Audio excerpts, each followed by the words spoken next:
Hello students, आज हम प्लेटो के शिक्षा का जो टॉपिक है उसके बारे में चर्चा करेंगे। प्लेटो ने अपने आदर्श राज्य की जो कल्पना की है उसमें जो प्रमुख स्तंभ हैं उस आदर्श राज्य के दार्शनिक राजा, शिक्षा, साम्यवाद और न्याय। प्लेटो के राजनीतिक दर्शन में शिक्षा को बहुत अधिक महत्वपूर्ण स्थान दिया गया है। प्लेटो का मानना यह है कि शिक्षा के माध्यम से व्यक्ति अपने व्यक्तित्व का संपूर्ण रूप से विकास कर सकता है। प्लेटो ने शिक्षा के द्वारा अंदर के आत्मा के नेत्रों को खोलने की बात की।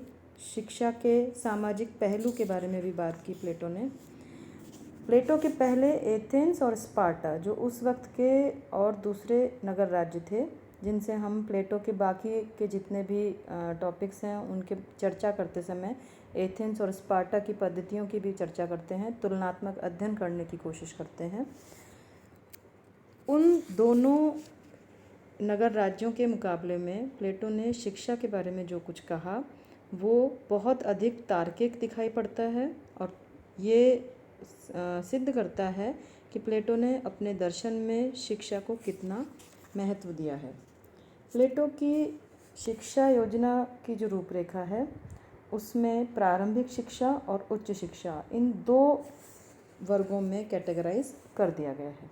प्रारंभिक शिक्षा यानी कि प्राइमरी एजुकेशन जो है वो 6 से 20 वर्ष तक की आयु के बच्चों के लिए बताया है प्लेटो ने, और उसका मुख्य उद्देश्य जो है वो नागरिकों में सामाजिकता और नागरिकता इन गुणों का विकास करना बताया गया है। प्लेटो के शब्दों में अगर हम कहें तो उसने प्रारंभिक शिक्षा में व्यायाम को और संगीत को बराबर रूप से महत्व दिया। प्लेटो का कहना है कि शरीर के लिए व्यायाम और आत्मा के लिए संगीत दोनों ही बराबर के महत्वपूर्ण स्थान रखते हैं। व्यायाम में शरीर से संबंधित जितनी भी शिक्षा है उसको सम्मिलित किया है प्लेटो ने। और संगीत की अगर हम बात करें तो इसमें सिर्फ गाना बजाना ही नहीं बल्कि बाकी की जितनी भी ललित कलाएं होती हैं, काव्य है, साहित्य है, मूर्ति कला, चित्रकला और ये जितनी कलाओं को हम जानते हैं उनको समावेश किया है प्लेटो ने संगीत में। तो प्लेटो के अनुसार जितना शारीरिक शिक्षा आवश्यक है मनुष्य के व्यक्तित्व के विकास के लिए, उतना ही मानसिक विकास के लिए संगीत भी आवश्यक है। प्रारंभिक शिक्षा के बाद में 2 वर्ष का सैनिक प्रशिक्षण बताते हैं प्लेटो कि 18 से 20 वर्ष तक की आयु जो है उसमें 2 साल के लिए सैनिक शिक्षा का पाठ्यक्रम जो है वो बच्चों को दिया जाएगा। उसमें जो निकलेगा, उसमें जो पास होकर के निकलेगा उसको उच्च स्तर की शिक्षा के लिए चुन लिया जाएगा और बाकियों को सैनिक वर्ग में शामिल करके उनको उनके अनुसार काम में लगा दिया जाएगा। इसके बाद प्लेटो की उच्च शिक्षा की बात आती है। उच्च शिक्षा में भी प्लेटो ने उसको उसमें डिवाइड किया है, 20 से 30 वर्ष तक का शिक्षण और 30 से 35 वर्ष तक का शिक्षण। इसका जो प्रथम स्तर है, फर्स्ट लेवल जो है, उसमें प्लेटो ज्ञान, विज्ञान और तर्क के अध्ययन की बात करते हैं। विज्ञान और तर्क के आधार पर सत्य को खोजना, वही बताया है प्लेटो ने इस उच्च स्तर की शिक्षा का लक्ष्य। इसमें प्लेटो ज्योतिष की भी बात करते हैं, संगीत की भी बात करते हैं, शास्त्रीय ज्ञान की भी बात करते हैं।